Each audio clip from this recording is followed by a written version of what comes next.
All right. Thank you, and welcome. So, therefore, fellow Africans, being on 17th of February 2025, I am once again profoundly honored to present to you our 26th pillar of the Change for African, not pillar really, but our 26th episode of the Change for African campaign.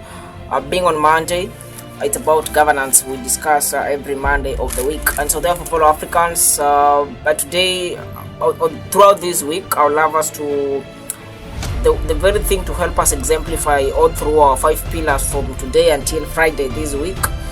I would want us to use the recent proceedings that have been taking place, more so during the last week when we were having the AUC election, or the African Union chairperson elections. So I want us to see some of the roles that are entitled for the chairperson who was elected, Muhammad Ali Yusuf, who took over the other guy from Chad, Mahatma Faki. And so what basically I want us to see about being on Monday will be about governance. And so want to see which is because the AUC, or the African Union chairperson, he is entitled to a certain number of roles. He has many roles, he or she has many roles. And so I want us to, one of the roles that I will be focusing on today is about the good governance, or one of its roles about good governance and human rights. This is some of the things that he's supposed to focus on. And so, looking at this, I want us to understand, what if, will this really happen? We are having a new person in town, yes, or new sheriff in town, but then will what, this is a law that have been there before. Remember, these are started since 2002, since 2002, and these have been there because we have been having people who have been coming and going. Have they really been able to be of positive impact or influence when it comes to promoting good governance and human rights advocacy? That is maybe to a certain extent no, because also according to my research, I've gone through one of the things about what is also intended to do Muhammad Ali Yusuf of Djibouti, that he will be addressing pressing challenges such as military juntas in Western Africa and the ongoing conflicts in the Eastern DRC. So the main question that I meant to ask myself is, haven't we been having people before this guy? We are that is a no, because we have been having people.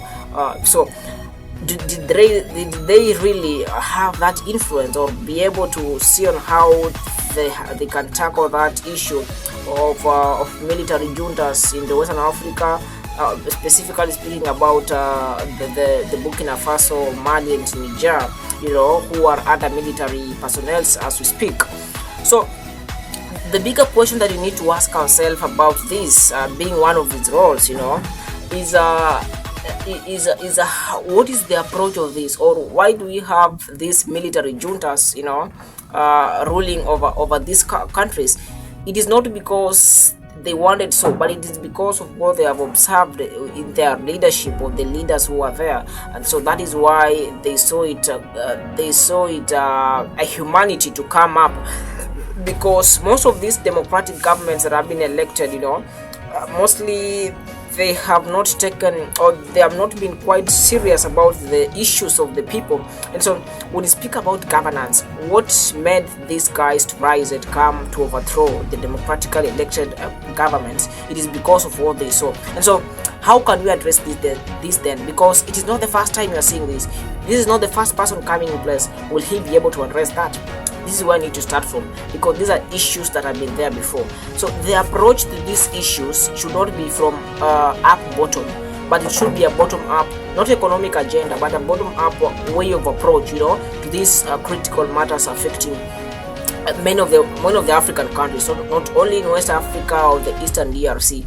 These are issues that we need to have some sober minds, minds that are ready to engage in some sane conversations, minds that have that goodwill for the betterment of Africa. So when somebody speaks about coming in place and doing that, we need to figure out, we need to be very sane about this, that for us to be able to do this fast, since we cannot solve a problem with the same ways we used to, the problems are brought on the table. We cannot solve the problems that way.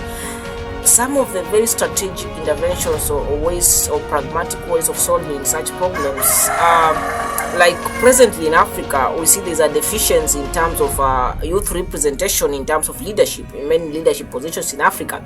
And I'm not speaking of this from an angle of that they need to get there is this early. No, remember, one of our core pillars, or one of our core observations under the Change for African campaign, it is about raising fast, or having fast some sane individuals, or raising some sane minds as we go into the future, so that as we continue to develop this and grow, we have people being brought up, people who have a clear understanding of what really means of having sane governments, or having sane people in the positions of leadership.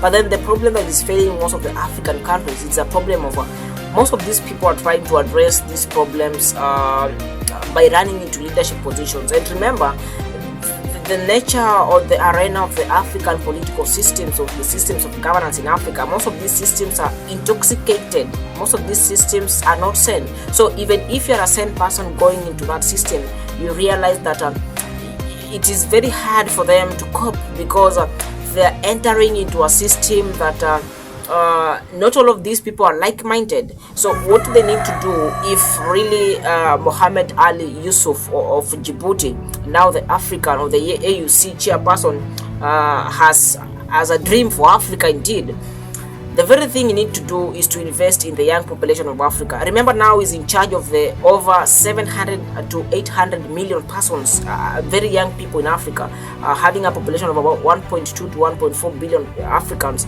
Out of this, over 60% of this population, these are young people. These are young, brilliant minds. So what this guy needs to do now, being the father of Africa, in that sense, let us have some channels or organizations being brought up, organizations that strategically target the young people of Africa, and come up with organizations that are only concerned and focused on issues to do with quality leadership skills, issues to do with sane leadership skills. This is what the guy from Djibouti, now the African father, should be considering. That let us have an organization, as I said before, that is concerned about the young people of Africa, who can be able to, we have 54 sovereign states of Africa. So these are states that need to be invested in. So you need to be pragmatic enough, you need to be smart enough in making sure that, yes, I am here. One of my roles is to foster good governance, and human rights. But then many of the current existing systems, they do not really understand that language. So we need to have new people who grow up with that sense. I do not know if you get it right. Who grow up with that sense that this is what needs to be done, because most of the people leading today, they have just, from nowhere or from where they come from, they enter the system. So that entering the system in that manner, that is, the compatibility of it becomes a little bit difficult, when you speak about the technological part of it. To try and exemplify this, is that having technology or a software, they're incompatible. The system is there, yes, but then people coming in of a very different kind of technology, they will not be able to fit very well in the current system. So it becomes incompatible. When it becomes incompatible, means you will have many disappointments, and these disappointments are the styles or the current political systems in Africa, the systems of blame games, the systems of theft, the systems of a lot of corrupt things. These are the things we speak about at the Change for African campaign. So the newly elected AUC, the guy from Djibouti, Mohamed Ali Yusuf, should be really, if he's really interested about the growth of Africa, consider the young generation. that is a massive,